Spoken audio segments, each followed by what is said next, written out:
This is not a canner. I don't know what they're trying to sell you on your feed today, but on mine I'm seeing a lot of this product, which is a jar vacuum sealer. You just put it on a jar, press a button, and it sucks out the oxygen and seals the lid. I don't own this product, so I can't talk about how well this works, though that does look a little cheap. My issue is that I've seen multiple videos where someone is using the product and they either say or put in the captions, "Watch me can my food."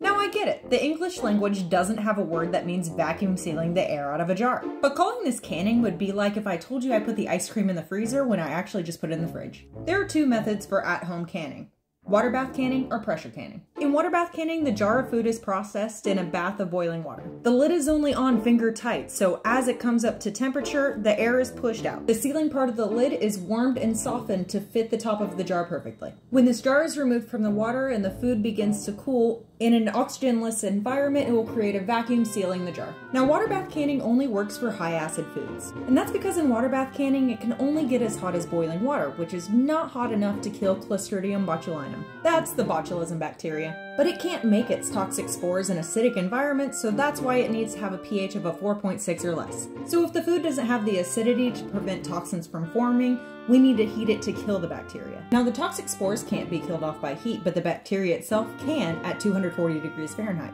A pressure canner is a piece of specialty equipment. It's this large pot and it has a lid that locks. The lid has a dial or a weighted gauge that lets you regulate the pressure by adjusting the burner on your stove.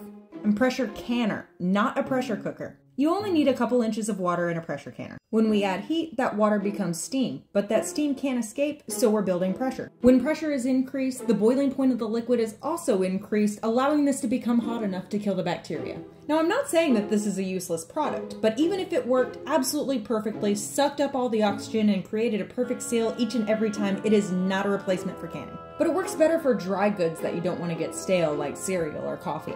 I make my berries last longer just by moving them to a jar with a lid when I buy them, so I imagine sucking the air out of that would make them last even longer. But using this product doesn't change the requirements for storing the food, which is why I am screaming,